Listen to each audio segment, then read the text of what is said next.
1, 2, 1, 2, 3, 4.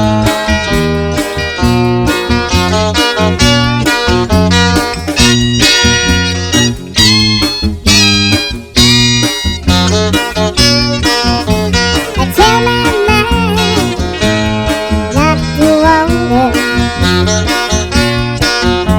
I tell my mind don't get lost. 'Cause every time I let my mind wander, seems like my heart plays a call. So I tell my mind to leave alone. But my mind has a mind of its own. When my train of thought leaves the station, check to see if the tracks are clear. Before my mind can reach its destination.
I took the lead.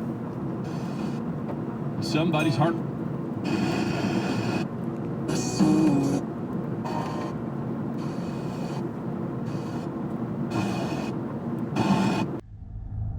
Next scene. Bunker. We don't know how far down we've traveled. A few pipes and tunnels appear. Remnants of the old power grid form in conspicuous ways.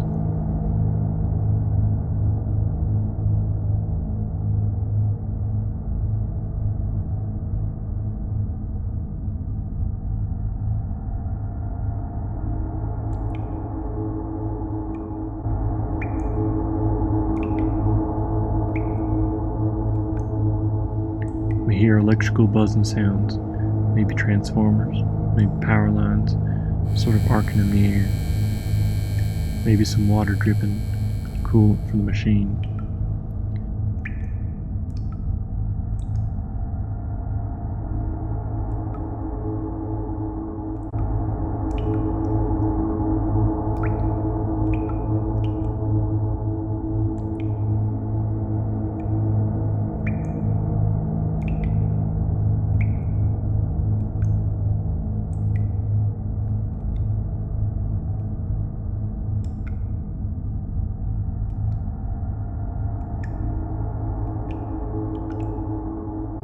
Power poles lay inverted and embedded into the earth.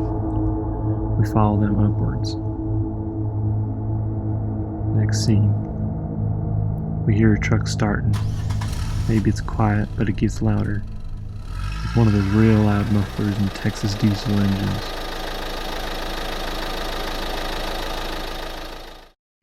We emerge from the ground to see the blue sky and the old Lubbock power plant. We pass windmills and see those big Texas clouds. We hear the fast winds of Lubbock. Maybe we even pass a grain silo or two and some trees. Sometime a building comes into view whenever too much time has passed. Next scene. The truck starts to slow down. The camera zooms further into the truck and shows a drive-through sign. We hear their order.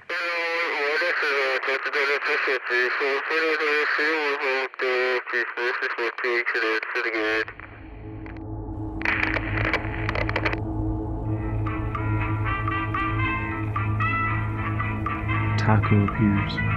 We begin to follow that taco.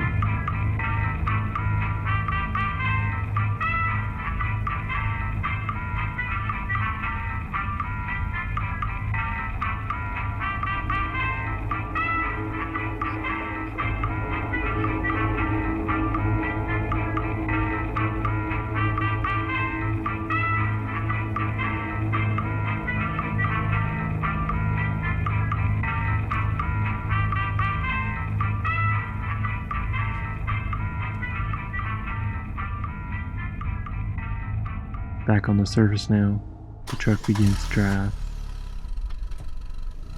Next scene.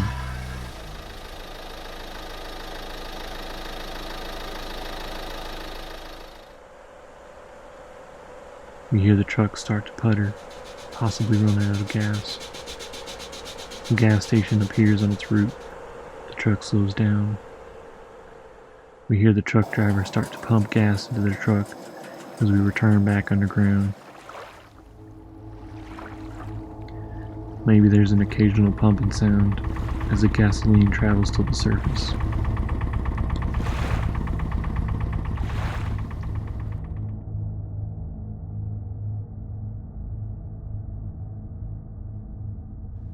Eventually, we discover a corn pile to be the source of this gasoline.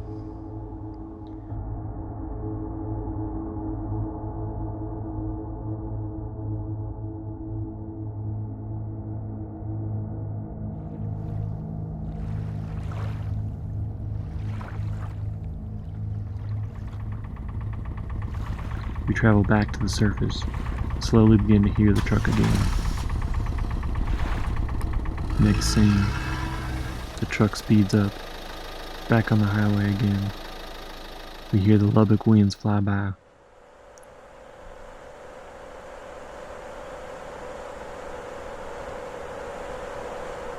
Maybe the truck passes an occasional, unsuspected silo yard.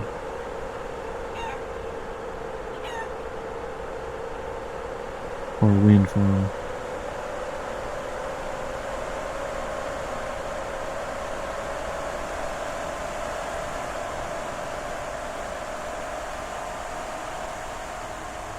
The scene ends with the camera panning back down to the underground.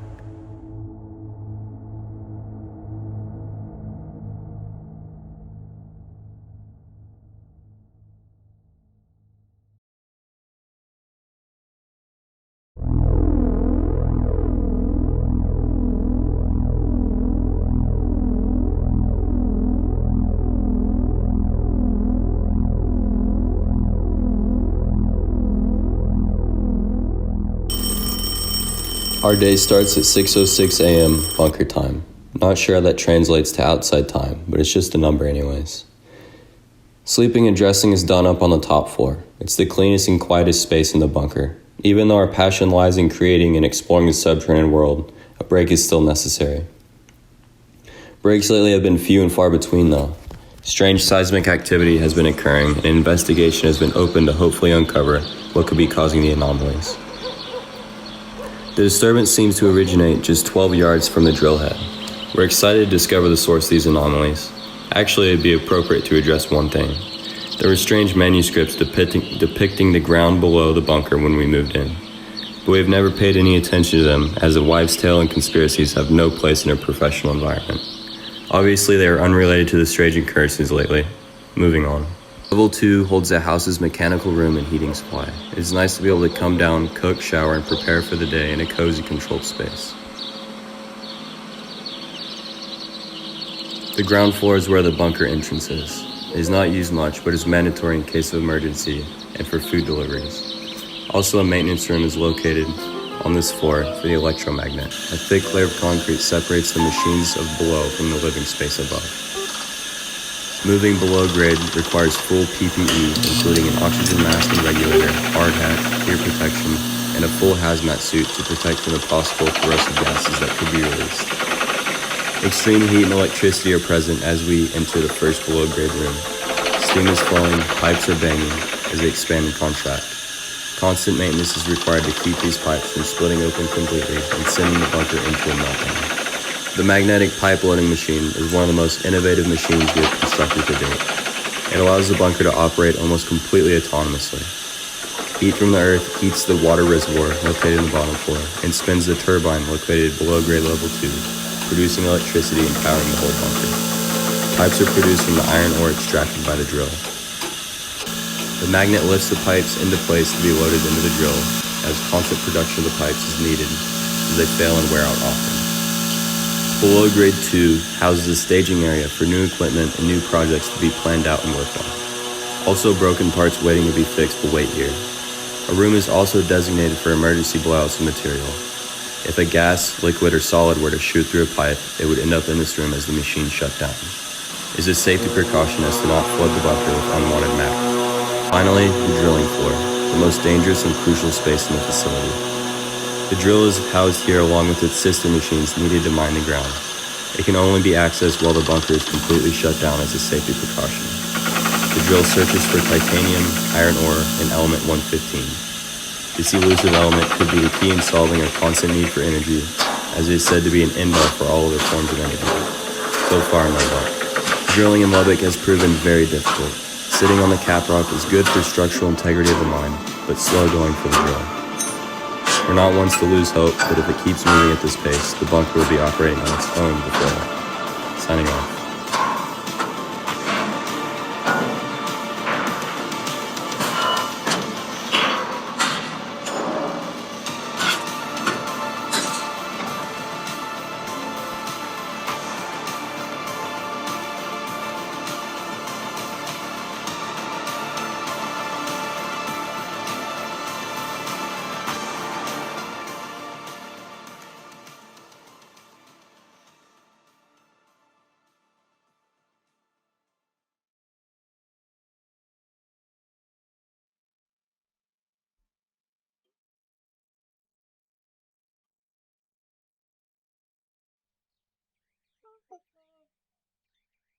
Whoa, whoa, whoa.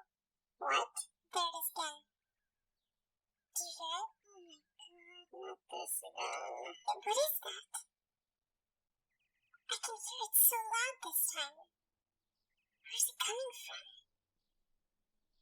Wait a second, I think it's coming from there, from that thing series right now. What is this? Some kind of a message that they're sending. What are you even talking about? Shut up, Wanda. Don't you understand? When someone sends you a message, it means something. God, I'm so... What does this mean? What are they trying to say? That they get a divorce. If only I could interpret what this means. Like you're crazy and understand.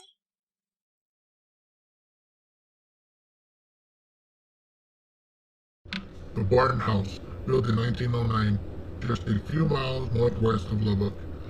A little ghost town named Ornstein.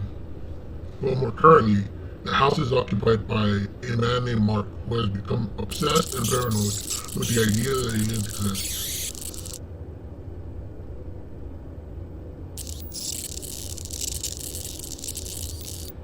You're listening live out of an undisclosed location. On ARN 365, the only station telling you the truth about the alien existence. Are you prepared for the alien invasion? They know where you live. They know everything about you. They won't find me though, because I stay off the grid. Completely off the grid. I have my own air filtration system that gives me fresh air. My sleeping pod is also equipped with a force field that neutralizes the alien detection scanners. And on top of that, I have created my own technology where I can sustain myself forever.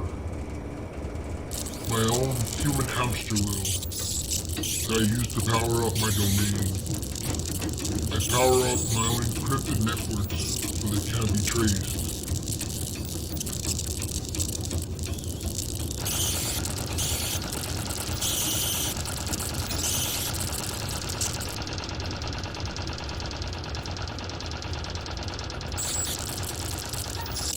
I live undetected, so no one knows I completely exist. But be prepared, because the alien invasion is.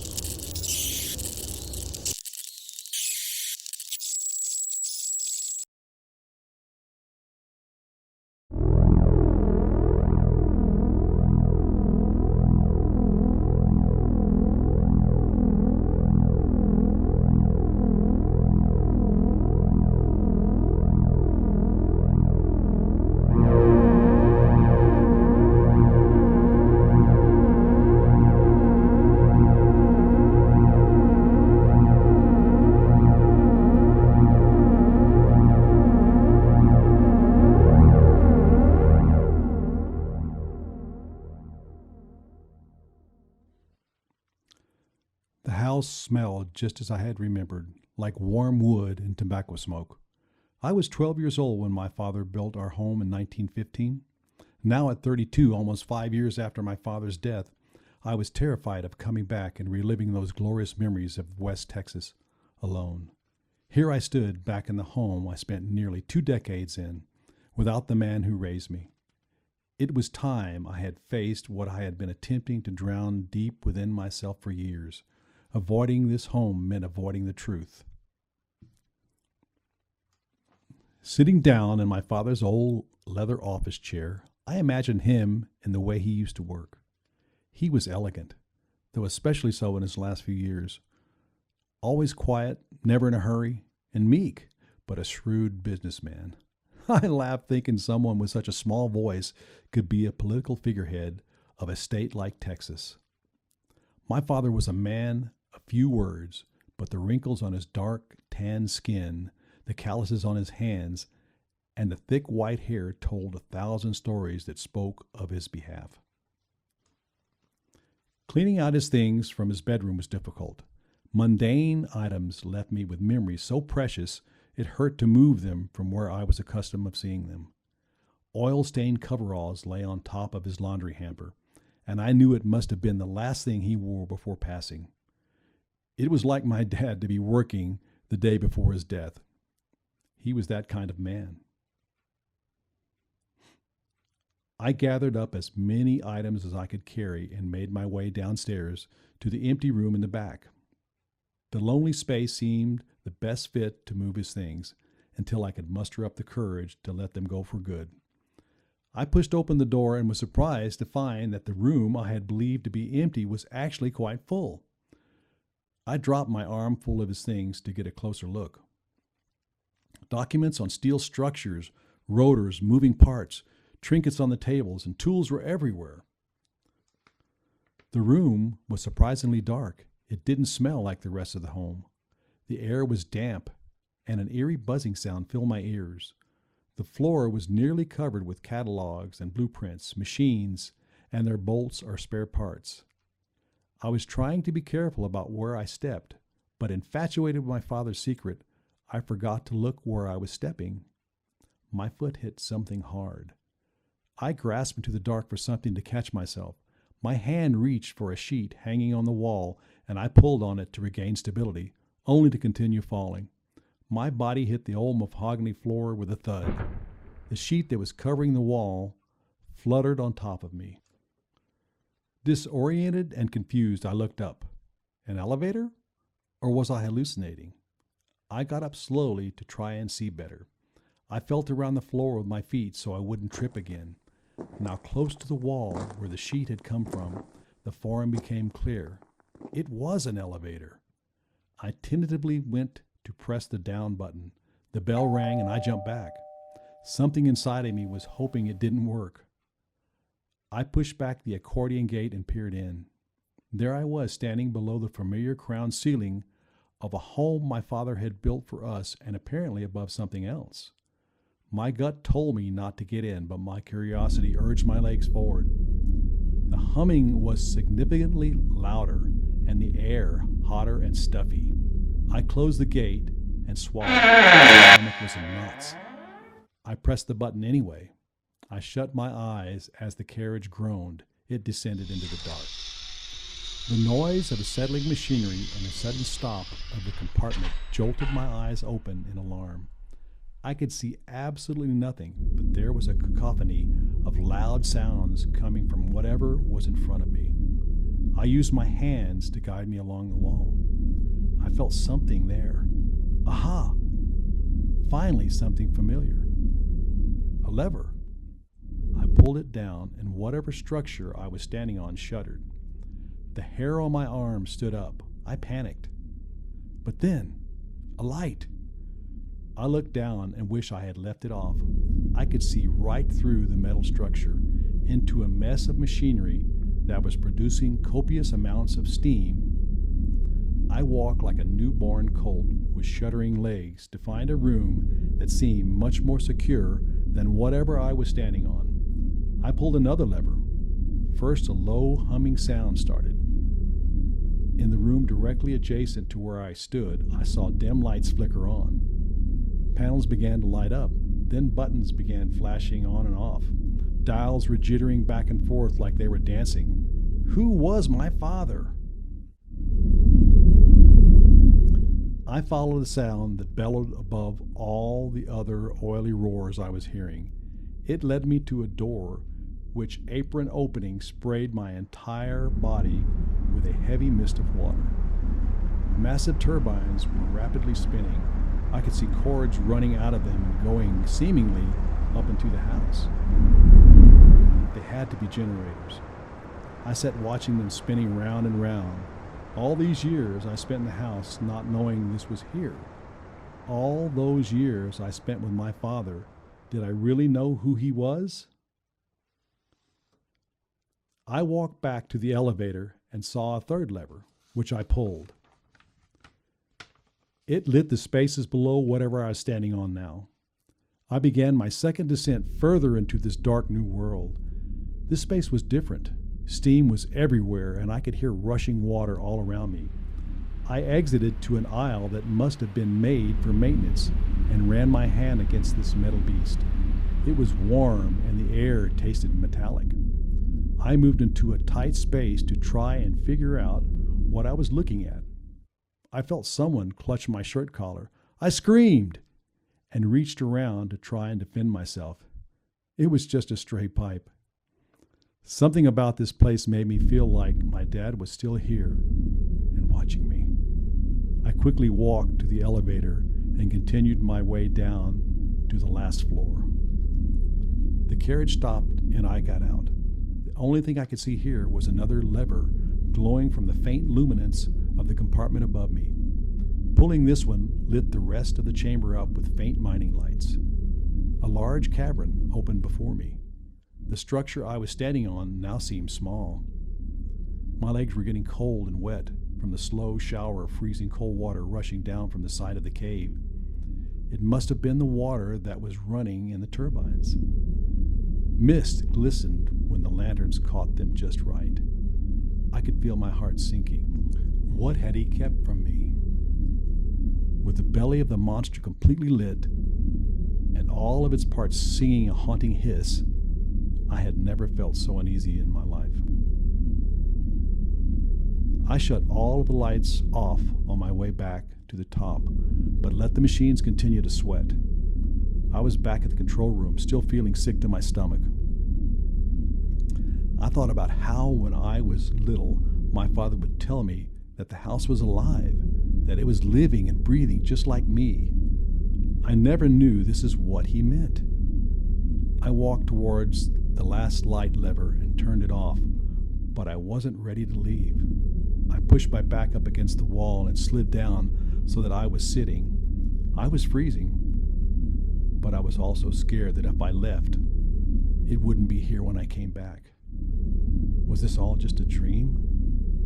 The hum of the machines in the dark room put me in a daze as I sat with my head against the wall. My eyes struggled to stay open.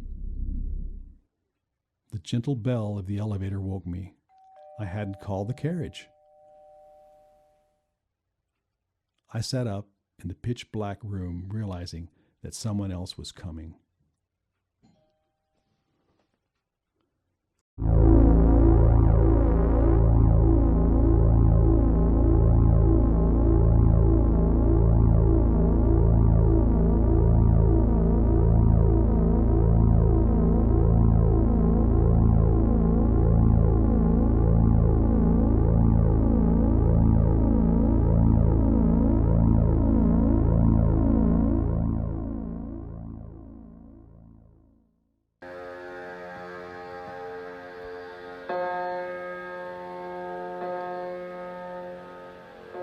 Here lived a scholar who researched the world's wonders, and a father who passed these wonders down to his children. The house was always quiet, and the world calm.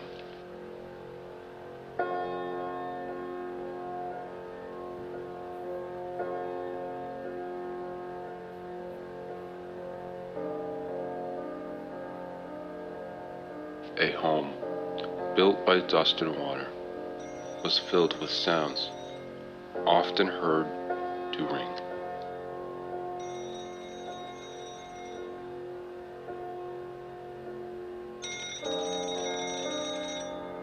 Below the house, built of history and clay, lied enchantment, where nature was not a place to visit, but instead a home.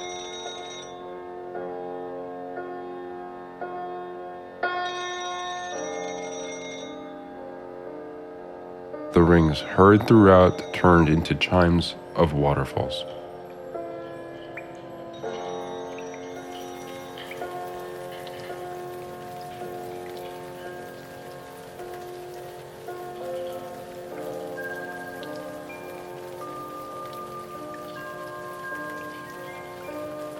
The scholar believed that water regulates, flows through, cleanses, and helps nourish every single part of your body.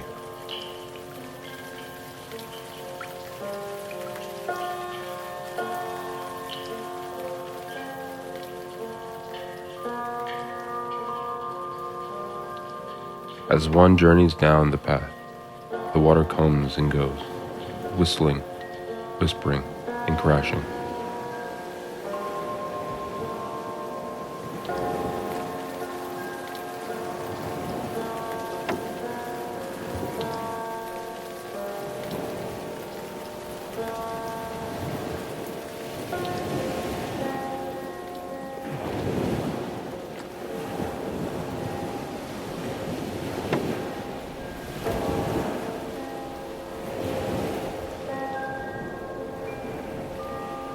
The water is one of his many wonders.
Lubbock, Texas, a city built up around a college town atmosphere, was once all just flat land, a population primarily divided among the born and the raised, the alumni, and the students.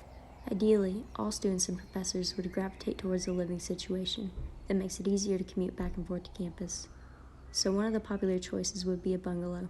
Convenience has a cost, though, and the loss of privacy and space is some of it. Though there are many bungalows, this bungalow in particular is more versatile than any of the others. Here lives a group of 3 engineering students who are all friends. They decided to buy a house their senior year to renovate. Though their home looks normal on the outside, what lies beneath the surface is unlike anything any outsider has ever seen before.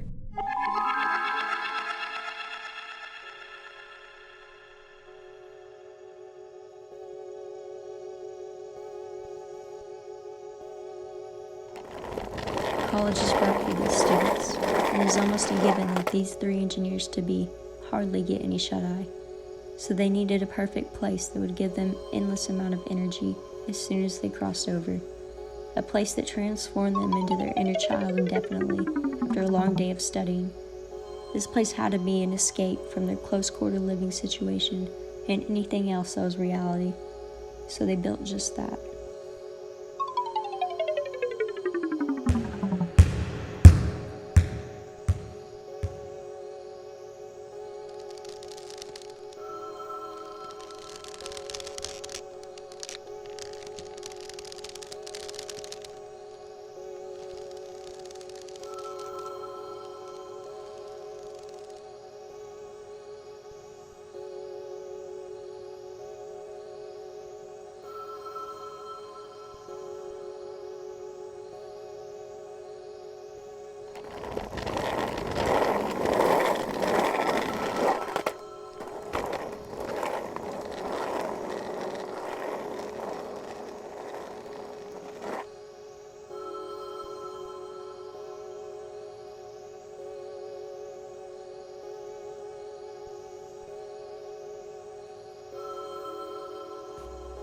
They would call this place Neverland.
house on 28th Street. It looked nothing like the surrounding homes. It was a quiet home that only seemed to have life when it was being checked out by guests as an Airbnb. The predominantly rectilinear home, built in 1938, has plain stucco facades with metal casement windows. There was a cantilevered balcony, which could be used for gatherings. You could sometimes hear a happy family spending the weekend in town to visit some family, and sometimes you would hear the alumni from the university down the street visiting for a home football game. You never knew who the guests in the house would be, or when there would be people in the home. It was a Friday night. Everybody in town was getting ready for the usual Friday night shenanigans. The girls are putting on their go-to makeup and curling their hair, which would perfectly match that outfit that they had been planning all week. The guys are waiting for it to be 30 minutes before they agree to go out, since all they do is shower in 5 minutes and throw on some cologne. Everyone had their plans to go to the usual bar strip downtown, where you would go from one bar to the next, but this group of people had a different approach. The night was getting started. The James family was in town for the weekend, renting out the Airbnb. They were visiting some old friends and were getting ready to leave. They noticed something suspicious, but did not think much of it. The James family was noticing plenty of cars parked outside and people walking towards the house, but not directly interacting with it. The approaching of people made them uncomfortable, so they decided to stay home and be on the lookout to what goes on. They were seeing people walk towards an alleyway and disappear behind a shrub, but there was no way a shrub can hide so many people. The James family let it go. As their Friday night went on, they could hear some music. It was as if it was right next door to them, but each time they walked outside to check where it came from, the music would fade away. But as soon as they came back inside, the music would keep bumping.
It was as if there was some sort of nightclub underground, or through the walls.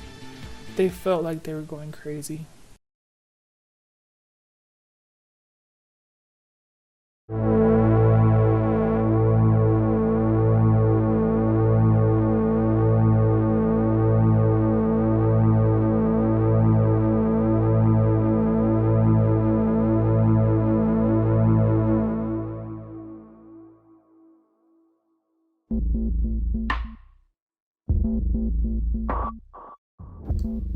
A mockery of the Tudor style? A mockery? It had been all they talked about for weeks. She had taken a personal blow to the chest after the historic survey had been released. Her father and grandfather had built the house themselves, hauled the 2x4s, hoisted up the framing, cursed as their fingers smashed underneath a thick hammer driving in a nail. It had taken years of hard work and reputation building to have even been considered for purchasing a lot so close to the new Texas Technical College. They had spent weeks studying history books and drawing inspiration for their home. And it had been labeled a mockery. Dry rust scraped old metal as the garage door came to a close. She glanced at a long pipe that disappeared into the ceiling. He hadn't been getting any better lately. But the instant she lost hope would be his last. The pamphlet had turned the neighborhood against them. A prestigious row of Lubbock's historic homes had been tarnished by their word. Suddenly, the neighbors stopped waving while cleaning their cars or stopping by to chat while on their morning jogs. The world felt like it was against them. It was no matter. They could fend for themselves. It left more time for them to spend with each other and read their favorite books. But then her husband developed a cough that no amount of tea and honey could dampen. She turned to textbooks for a solution, but always seemed to be turned towards seek professional medical advice. Until she found a solution. The title read, Germs. The secret weapon. She had devoured the book in one night, as her husband had tossed and turned in the bed beside her. She felt awaken, and suddenly saw bacteria multiplying on every surface, taking over every corner. Sponges. Dish rags. Kitchen sink. Toothbrush holder. Pet bowls. Pet toys. Coffee makers. Faucet handles. Kitchen counters. Stove knobs.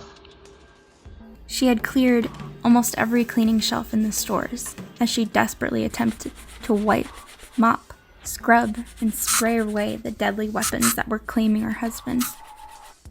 She consulted more and more texts on the creatures as his health grew worse and worse each week. Bacteria can move about 100 times its body length in a second. She must not be working fast enough. The buckets of bleach and supply of Clorox wipes would not suffice. Every corner of the house needed instant access to sanitary conditions. She read up on pathogen reduction methods. Boiled water. Ultraviolet light. Salt solutions. Filtration systems. She needed it all. In order to avoid her husband's suspicions, she worked solely at night. But as the project grew, she could tell he was noticing things coming out of place, even though his mind had been waning. She had decided to add wallpaper over her projects, to brush them off as simple DIY activities. She diagrammed new water pathways from the old home drawings that had been piled in the attic. New pipes would flow through the house, going through channels of heating coils, various filters, all while under the constant illumination of top-of-the-line UV lights. Valves were installed at measured intervals to allow exterior access to the supply. The house was finally perfect. Its cleansing blood flowed from one room to another, its cells always on alert to attack and defend against bacteria, viruses, microorganisms, and the unclean. Her husband let out a single cough before wrestling under his covers. She turned a single page. "You're safe now, My dear husband."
Amelia walked up the sidewalk to the modest-sized event hall. She had been there several times for dance classes, but this time was different. She had received a letter Wednesday, VIP pass.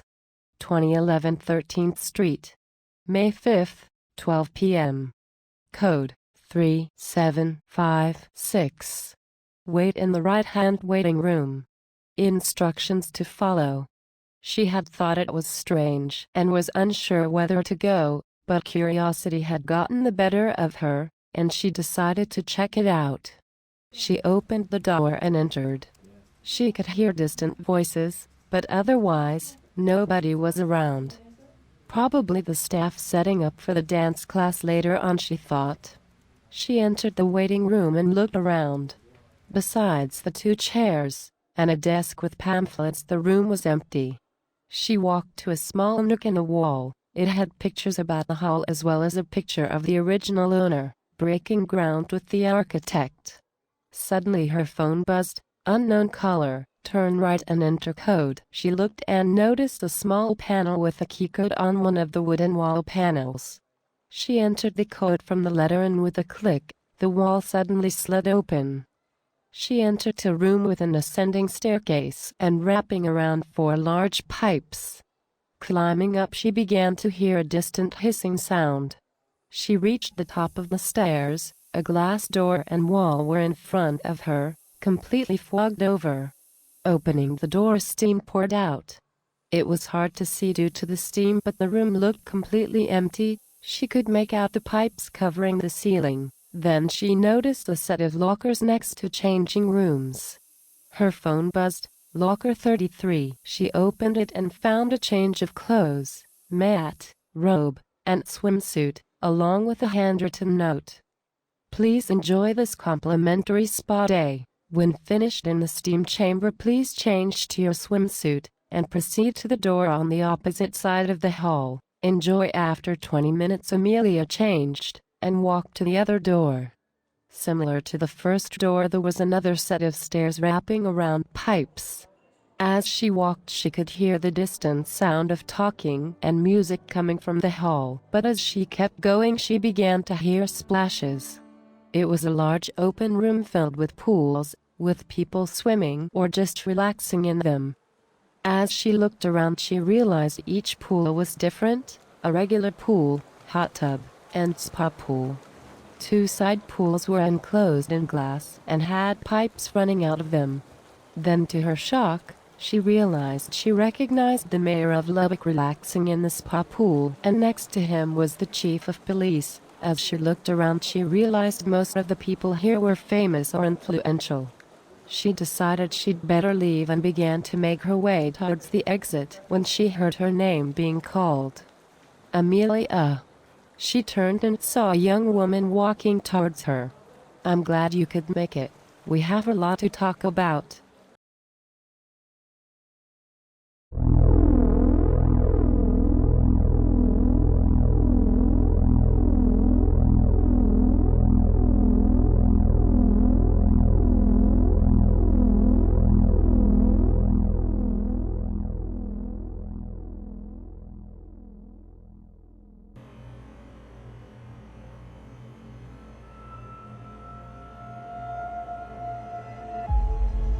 Shelter. I have to find shelter. Where do you go? What do you do in a time like this? I once came to this library to seek shelter in the form of a good book. A story to take my mind off the everyday life. The library was a form of storage for my entertainment. I came here for fun, but now things have changed. This place that once sheltered books now shelters me from the craziness that is happening outside.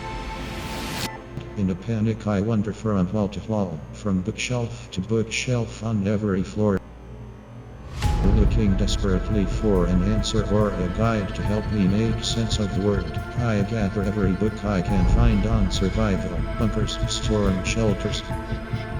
Even the ones on bomb shelters. These books appease me, and the thick concrete walls of the stacks protect me. This library is my shelter.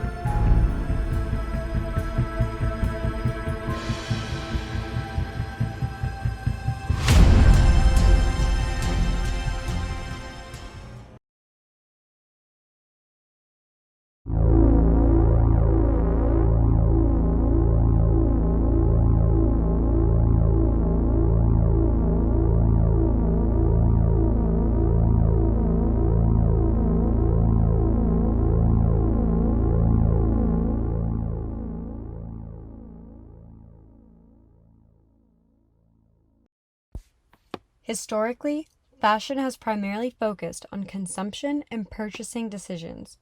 However, fashion and specifically branding is also a process that needs to be analyzed from a style, luxury, and historical pop cultural view. This is done by critical, ethnographic, individualistic, or interpretative methods. So what does all this mean? The either bland or decadent clothing your style consists of isn't a step away from these monster brands.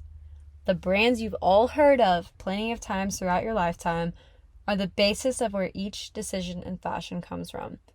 The highest renowned board of designers and collaborators have all made calculated decisions lasting over a period of months, sometimes years.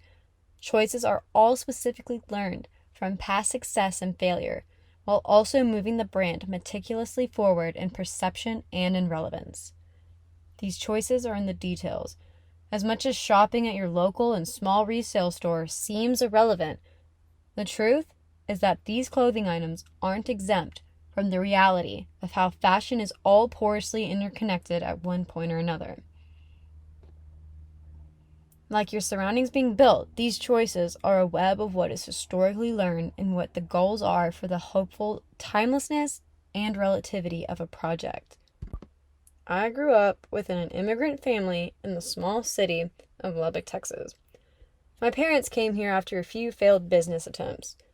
If you zoom in on a world map onto America, closing into the southwest portion, finally focusing your way over there, way to the left, near the panhandle, and there we are, the furthest away from the domination of luxury brands. These brands exhibit art, what we relate to, and what makes us feel like an idealistic version of ourselves. With these fashion decisions we make, we do it with reason. Now, growing up here, I am subject to the culture of country and far out isolation. This would not be the life I choose if given the chance. My European DNA craves to grip onto an overpriced leather handbag.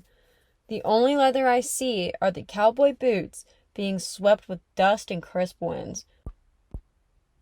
I can't remain on standby, nor can I bring Louis Vuitton or Gucci into Lubbock itself. However, if you look at Marfa, Texas, they've successfully branded the isolated West with an art exhibit of the world-renowned brand Prada. The juxtaposition and contrast is what people are fascinated by, and the two in itself become another artistic statement. This is what my goal has been inspired from, and taken a step further. Here I have brought global branded culture and art in another form of contrast. My art gallery sits in the lonely and mild streets of downtown Lubbock.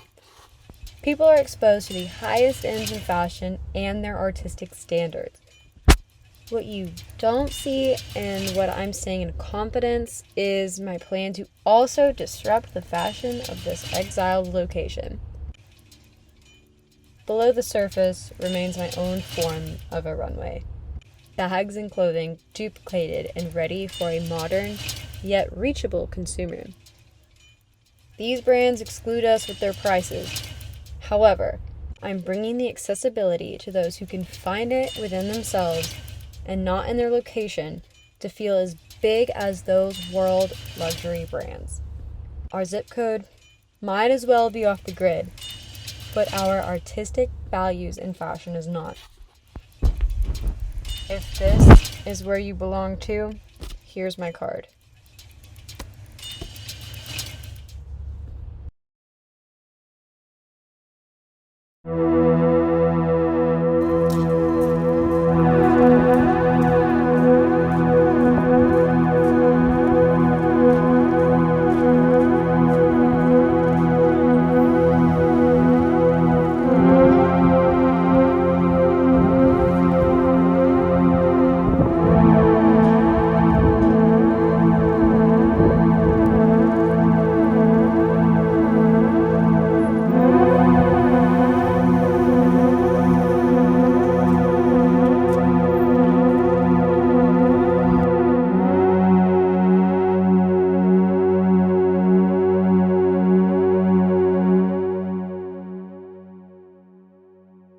As a vice journalist, I have recently been curious about this mysterious building in a Texan college town.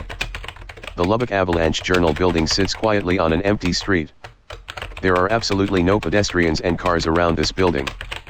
It looks simple, even boring, on the outside because of its uneventful shape and repeated vanilla tiles. Only the blue logo on the exterior seems worth nothing. What is this building for? No doors and windows, nothing. How would we even get into it? Let us walk across the street, perhaps we can find an entrance to get into the building. We see a truck approach. Since we do not have an invitation to get inside, we hop onto the bottom of the truck after seeing them checking there with a mirror on a stick. An automatic garage door of this other building opens, and the truck enters. As the truck makes its way down the tunnel, there is an opposite world from what we see above ground. Number of precious artworks such as Mona Lisa and the Lady with an Ermine appear. Who would believe these extremely invaluable and well-known paintings are transported here underground in Lubbock, Texas? The word on the street of the secret art bunker has been around the scenes for a while. As the shipment of art travels all around the world to their destination, whether it be the Louvre or a private buyer, it stops at Lubbock for a night as a part of the itinerary.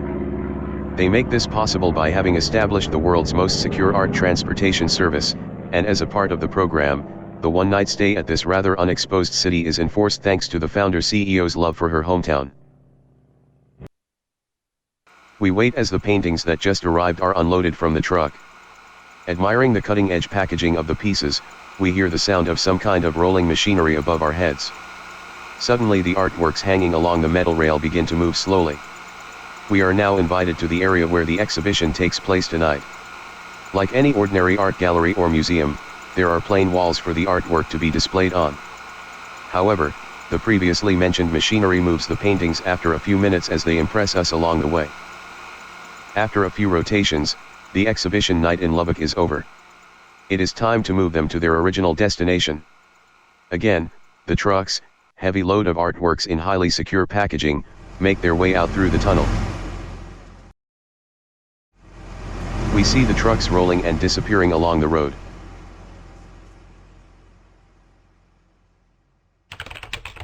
While its existence has been circulating, not many actually know about this place at its physical location.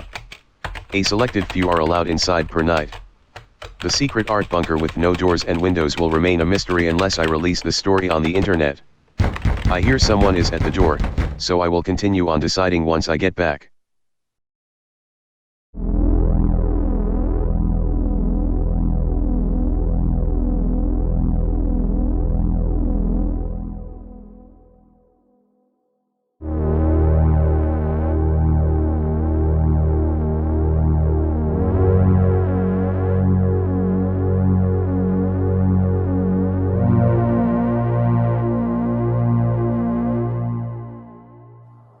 So what do you know about the tornado tower? I heard it was the last building left from that huge tornado. I heard it used to look normal, but was modified to survive like a tornado or something. It's like someone knew something was coming. I don't know, that doesn't make much sense. Maybe, but all I know is that the lights turned on.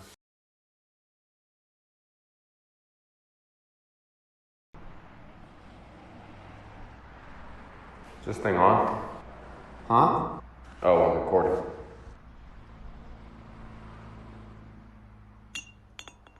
Where are we?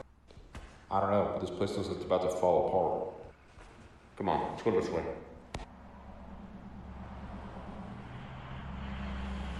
Here. So, what for? I guess the top.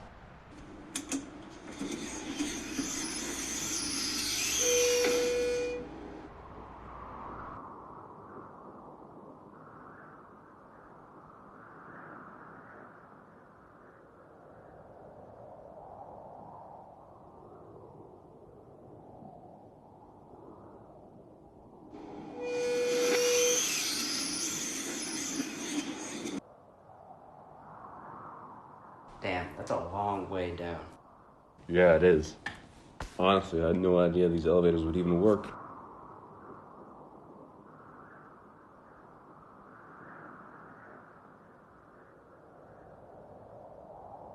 That satellite is huge. Yeah, what do you think they used it for? I don't know. Maybe something over here would tell us. What'd you just do? What? Nothing happened. It just says, see our data. Whatever. Let's go.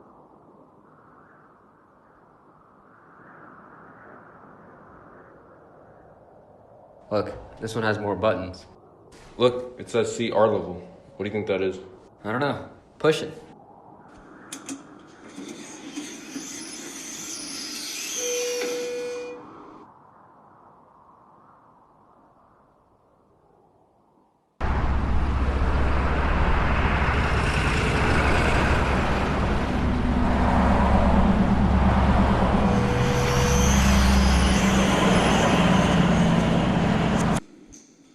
Where are we? Look, come on. Wait.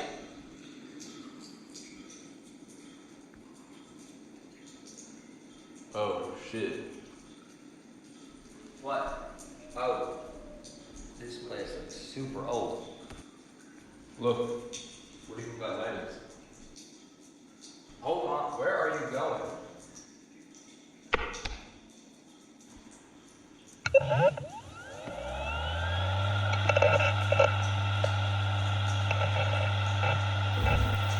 The National Weather Service in Lubbock has issued a tornado warning for northwestern Hale County in northwest Texas until 7:45 p.m. Central Daylight Time. At 6:59 p.m. Central Daylight Time, National Weather Service Doppler radar indicated a severe thunderstorm capable of producing a tornado. The most dangerous part of this storm was...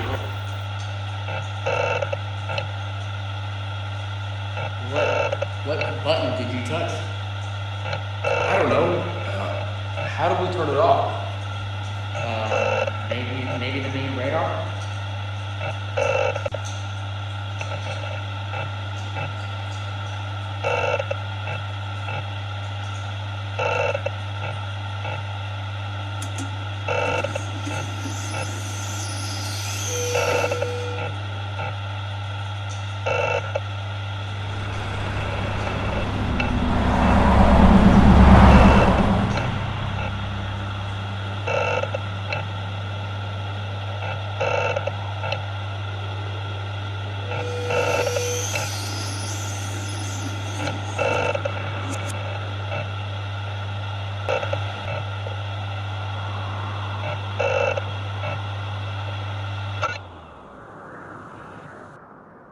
You think anyone heard any of this? I don't even know. Let's just get out of here.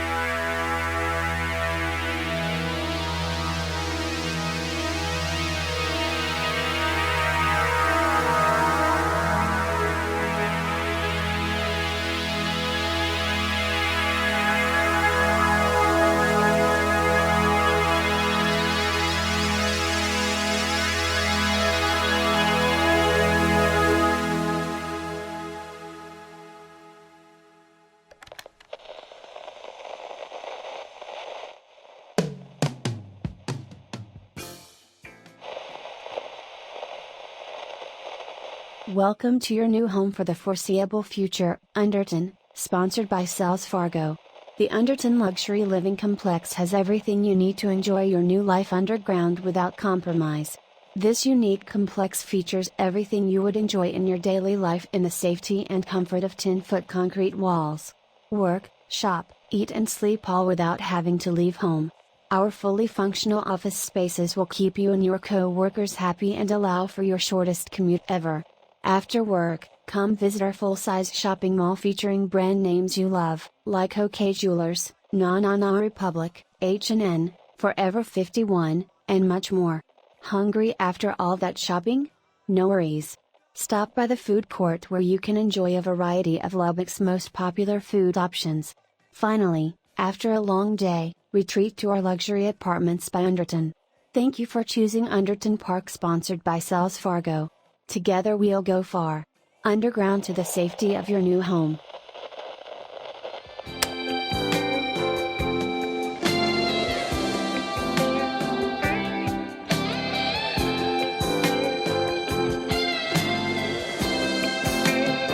I didn't think about my lady. I know that sounds kind of mean, but me and my old lady have fallen into the same old routine. So I wrote to the paper, took out a personal ad, and though I'm nobody's poet, I thought it wasn't half bad. Yes, I like pina coladas.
Bluebell, we eat all we can and sell the rest.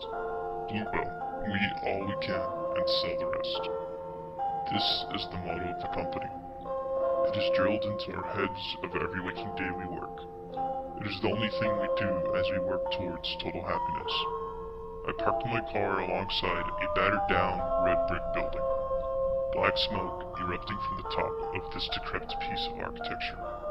And to accompany it, the unbearable stench that was a mixture of dread, anxiety, and death.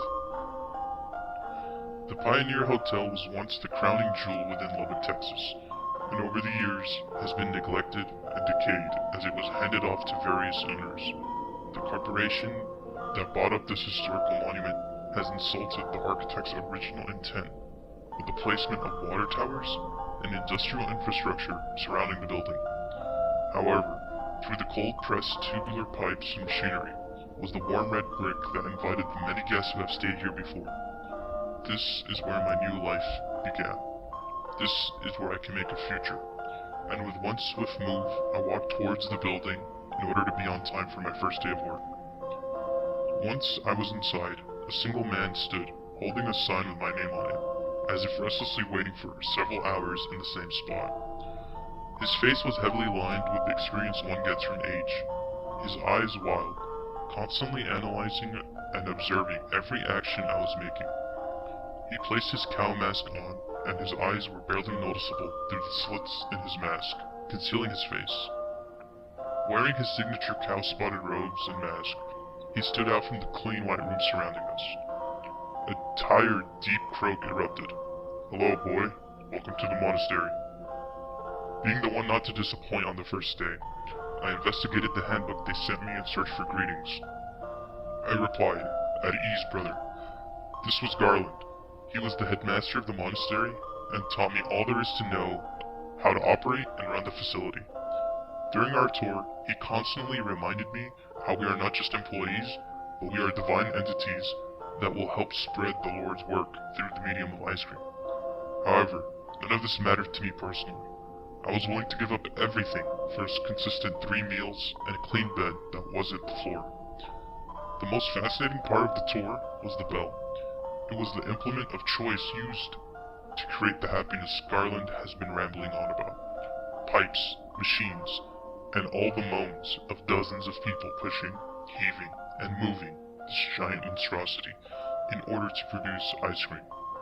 I was fascinated that they had reverted to a traditional way of making ice cream, making it much more inefficient to produce the mass quantities needed for mass consumption. Turns out, this is what we eat. We can see the fruits of our labor. The 3 meals a day became ice cream and milk every day. Maybe I am starting to regret my decision staying here. After a few weeks and a required daily prayers for happiness, Garland took me to the forbidden floor. At the heart of the facility, I was told not to enter until I was deemed worthy. When we entered, we were greeted with a giant cow statue and walls full of screens spewing ice cream commercials. I was mesmerized and fixated towards the statue, admiring the sheer scale of it. Garland told me that this was the meditative room used to convert us into more divine beings, where we can come free our minds from our earthly possessions and focus on the mission of creating happiness. He strapped me in near the statue, and my eyes were fastened to the screen's propaganda, and before I realized it, it was too late. My mind battling against the suggestive conditioning and training infected my mind. I was being brainwashed to become a slave of the company, to eternally live my life in this cold hell. We all we can and sell the rest. We all we can and sell the rest. We all we can and sell the rest. This is all that ran through my head as I helped the countless other mindless drones move the bell. All I could do was move and grunt as I became stuck within my body, endlessly creating happiness for the masses.